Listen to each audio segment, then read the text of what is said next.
An open letter to the Trump family, to Melania Trump, Donald Jr., Ivanka, Eric, Tiffany, and Barron, who is now an adult and deserves to be spoken to as an adult. None of you know me. There's no reason you should. And there may be no reason for you to listen to me. But I am concerned about your husband's and your father's mental and emotional health. Your first response upon hearing that may be that Mr. Trump's mental and emotional health is none of my damn business. In any other circumstance, I would agree with you. If he were only minding his business as a real estate developer and a reality TV star, I would not care. I don't concern myself with celebrities' personal lives. But he is a candidate for the highest office in the land and arguably the most powerful position on the planet. That forces me to care about his health. I suspect that you already know that since 2017, an entire cadre of mental health professionals have declared that Mr. Trump is not well.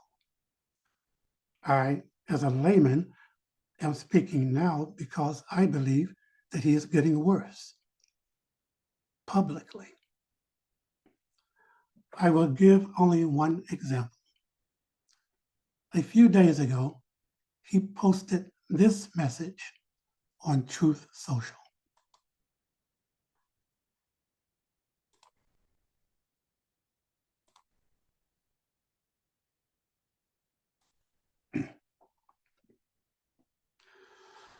Let's look past the misspellings, the odd use of all caps, the insulting nicknames, to see what this actually says. It says that Joe Biden's presidency was stolen and that he handed it over in a coup. It wasn't, and he didn't. He's still the president. That's not a small mistake. But beyond that, the entire thing is an exercise in mind reading. He predicts that Joe Biden will crash the Democratic National Convention, that he will try to take back the nomination, and that he'll do that by challenging him, Mr. Trump, to another debate. Ultimately, it's all him imagining what is in Joe Biden's mind and heart. And what he imagines to be there is regret, a determination to re-seize power, and hatred.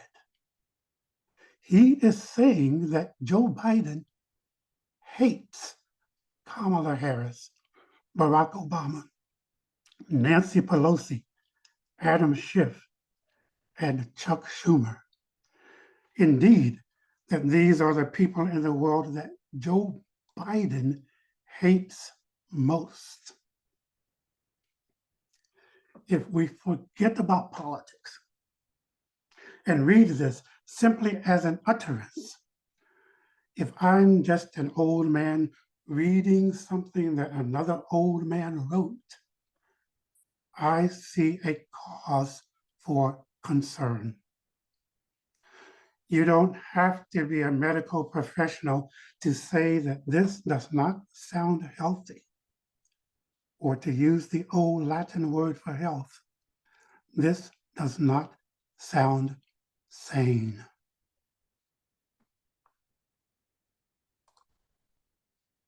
And because it does not sound sane, I'm here to make a request or a suggestion. Please consider having your husband, your father, evaluated by a mental health professional. If he does not consent to do so voluntarily, please consider petitioning local authorities for an involuntary commitment according to Florida's Baker Act of 1971, under which a patient can be held for evaluation for no more than 72 hours. That would mean 72 hours away from the campaign trail, 72 hours away from the golf course, 72 hours away from the world. After which he and you could decide whether or not to follow the medically recommended course of action. That's it. That's the request, the suggestion. Now, if you're seeing this, Trumps, it is likely because a lot of other people have seen it first. I want to speak to them for a moment. Folks, even though Mr. Trump is a political figure, please, for the love of God, do not politicize this. Do not use this to talk about Republicans or Democrats or polls. This is about a man's mental and emotional health. Back to the family. With that said, the reason I ask you to consider having an evaluation done is because Mr. Trump's mental and emotional health could affect the world. But if that is not a factor in your thinking, I hope you might do it for reasons that can only be your own. Please consider doing it because he is your husband. Please consider doing it because he is your dad. Please consider doing it because you care about him.